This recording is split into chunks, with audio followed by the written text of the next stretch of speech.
Je suis Emmanuelle Bermude. Je suis ingénieure sécurité chez Air France KLM et plus spécifiquement, j'ai le rôle de Service Owner Manager. Je suis Karine Fournet.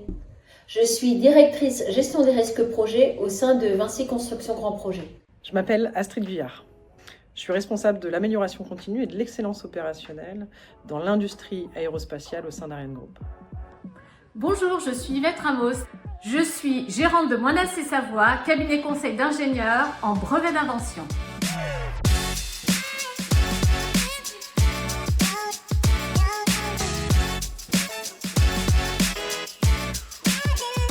Après l'obtention de mon bac scientifique, j'ai fait une école d'ingénieur en prépa intégrée à Paris, spécialisée dans le domaine du numérique. En dernière année, j'ai choisi la spécialité Big Data qui venait d'ouvrir à l'école.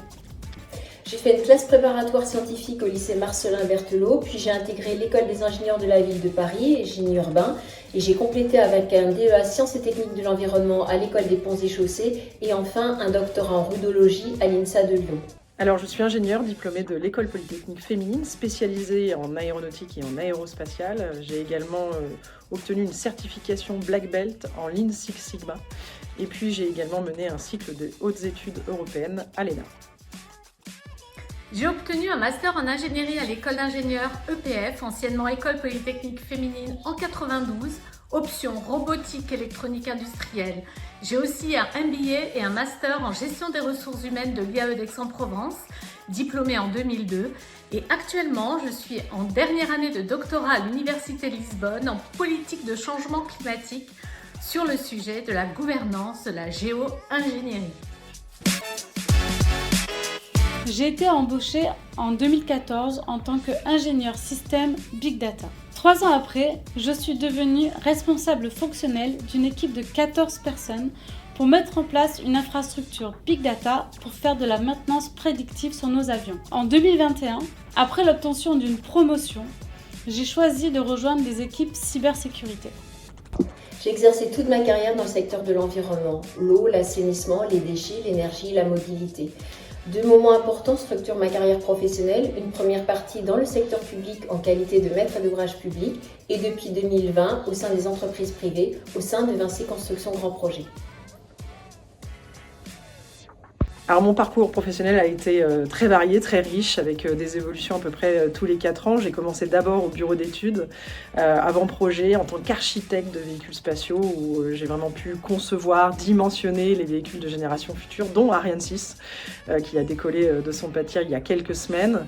J'ai ensuite pris le pilotage de projets d'amélioration, notamment pour réduire le temps d'intégration du premier étage d'Ariane 5 sur le site des Mureaux. Et ensuite, j'ai évolué sur des fonctions managériales. J'ai notamment été en charge du bureau méthode, des structures métalliques, et puis en charge également d'un laboratoire de recherche et de développement, notamment pour maturer certains procédés appliqués aux structures métalliques de nos lanceurs. J'ai débuté ma carrière chez Schlumberger à Montrouge, puis Ascom, en tant qu'ingénieur d'affaires, puis responsable commercial de systèmes de transactions électroniques, transport, pay TV, télécom, avant de prendre un poste de directrice générale chez First Tech à Genève. Depuis une quinzaine d'années, je suis également consultante internationale auprès des Nations Unies sur les questions de régulation des télécommunications et de modernisation des systèmes météorologiques et climatiques pour les pays en développement.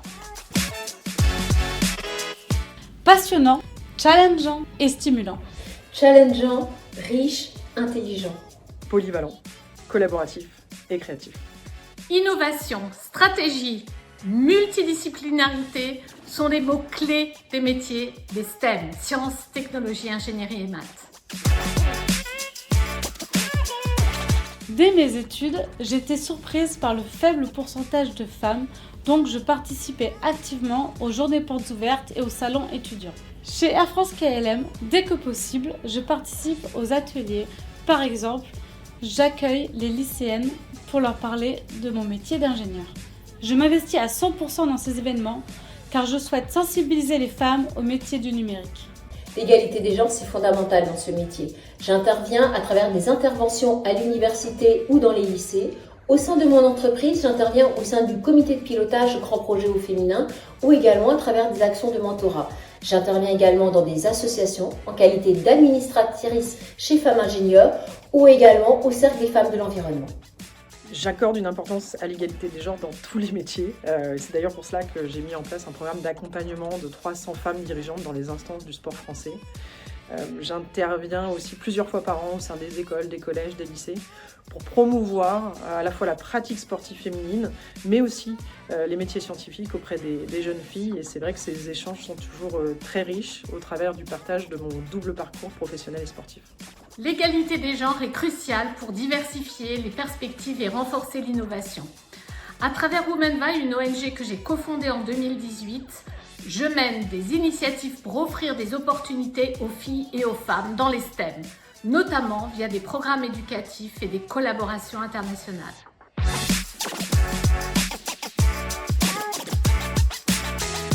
Selon moi, le meilleur moyen est de continuer à partager nos expériences pour sensibiliser et aider les femmes à se convaincre de leur légitimité dans les métiers du numérique.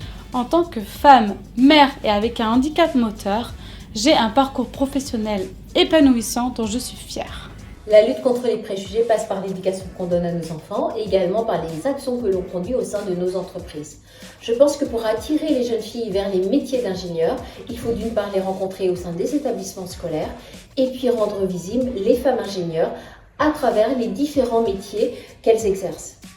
Le cerveau humain est ainsi fait qu'il a besoin de représentation, de rôle modèle pour pouvoir se projeter. Organiser des rencontres, mettre en avant des parcours inspirants de femmes dans l'industrie, dans la recherche, est vraiment crucial pour donner envie, pour montrer aux jeunes femmes la diversité des métiers et des profils qui sont possibles. Je pense aussi qu'il faut montrer l'excellence féminine directement en action, en créant des concours et des prix, pourquoi pas un prix Alice Recoq en informatique ou un prix Claudie Ignoré en aérospatiale, et finalement soutenir les jeunes chercheuses, les jeunes ingénieurs méritantes au travers de bourses ou de programmes d'échange dans les écoles de renom. Et aussi, parce que les choses se jouent bien souvent dès le plus jeune âge, il faut former les enseignants pour qu'ils soient attentifs aux biais conscients et inconscients et assurer une égalité dans les apprentissages des matières scientifiques. Nous devons organiser des campagnes de sensibilisation, des ateliers pratiques et des partenariats avec les écoles pour inspirer les jeunes filles. Il est essentiel de mettre en avant les modèles féminins dans l'ingénierie et de créer des environnements inclusifs. Continuons ensemble à bâtir un avenir plus inclusif, plus audacieux et plus prometteur.